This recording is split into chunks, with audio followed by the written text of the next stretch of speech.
Okay, so we are here with Dr. Hamza Tolfa. He is our district governor here in 6920, and Elizabeth Harden, who is our foundation chair. And today we're going to talk about what is a polio fireside chat. What is it, Elizabeth? Okay, a fireside chat has been part of Rotary for a number of years. It originated as an informal way in your home to do member orientation to a new Rotarian to introduce them to Rotary. And now they have begun to be used for fundraising, and in this case, fundraising for the polio campaign. It's an opportunity to invite Rotarians or even non-Rotarians that have a heart for Rotary and a philanthropic, I'm losing it, sorry. Goal. Who we know are philanthropy partners, and we invite them to learn more about the campaign to eradicate polio.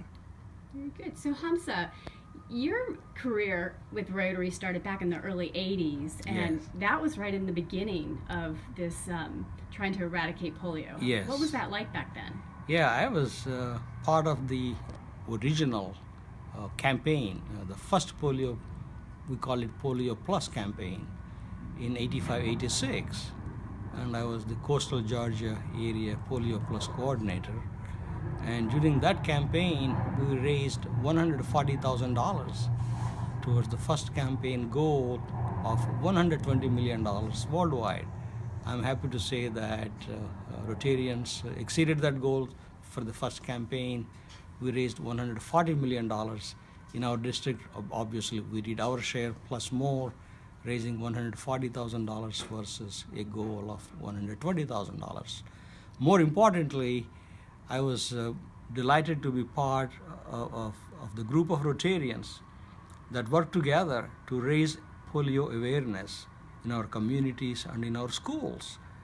And when I visited the Rotary clubs, I used to ask Rotarians to share polio stories from their own families. And it was very heartwarming, and it is really touching to hear some of those personal experience of the Rotarians with their uncles, aunts, brothers, sisters, etc. So when we started, we had 166,000 cases In the early 80s. 80s per year. In 2018, this calendar year, we now have 3 polio cases in one country, that's Afghanistan.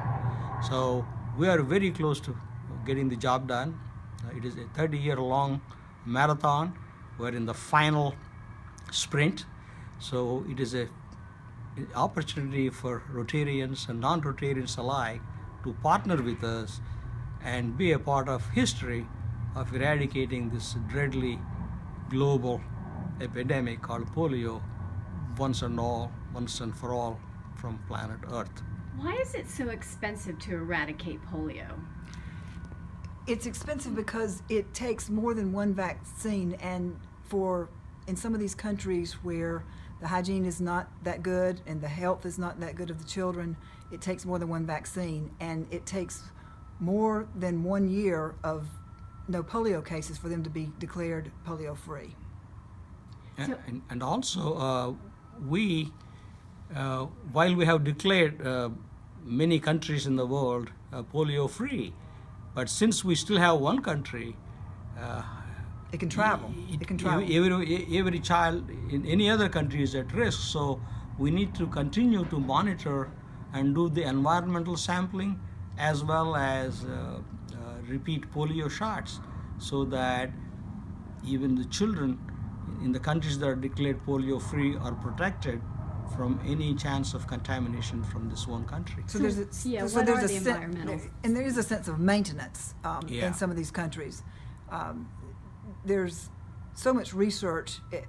We've learned so much over these 30 years. It's more than the vaccine. The environmental surveys of the waters in these areas, and they can tell whether there's the presence of polio.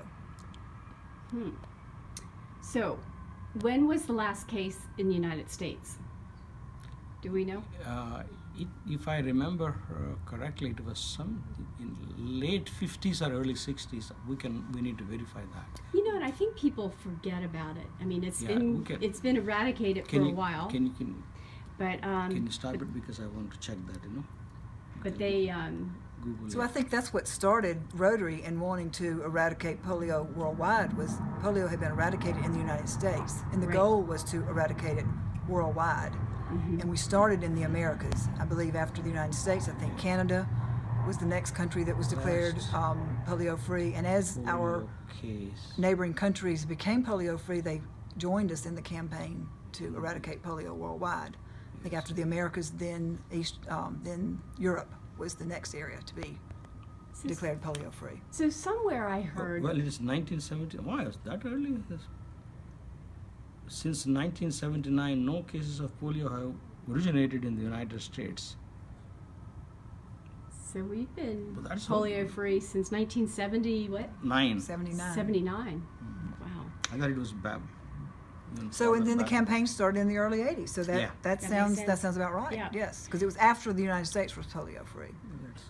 So Yeah. I did hear that this is like the first huge epidemic that could be eradicated, and we have a procedure apparently that we can use for the next type of.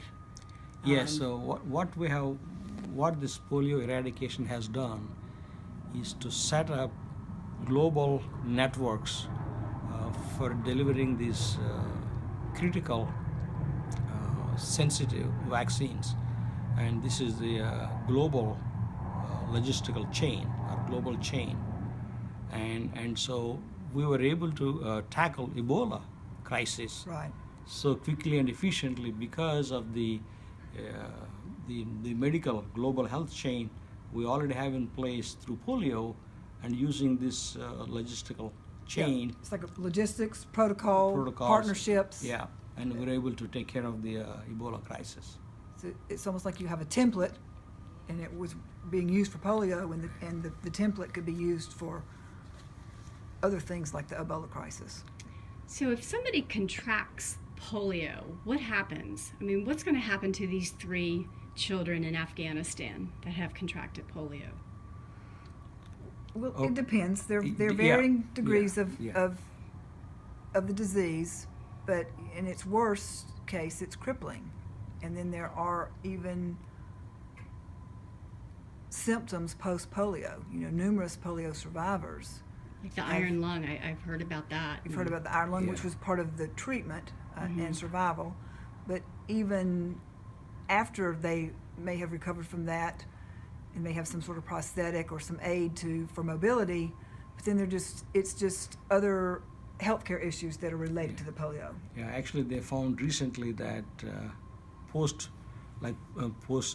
traumatic syndrome, just like post polio syndromes, for those even adults, there are some adverse health consequences that show up many years later.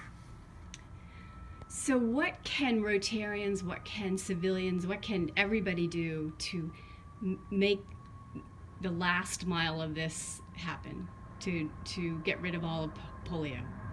Yeah, here in Georgia, we're inviting Rotarians and non-Rotarians to come together in a philanthropic cause to eradicate polio once and for all, and make financial contributions to support the foundation. And whether they're Rotarian or non-Rotarian, they can go to the Rotary.org website, and then there's even a link to contribute, and there's a End Polio Now separate website, and I feel certain that you could direct your Yeah. contribution to polio from either of those websites. I would think anybody watching this would want to be part of history, contributing money and making this happen, putting an end to polio. Because we are very close.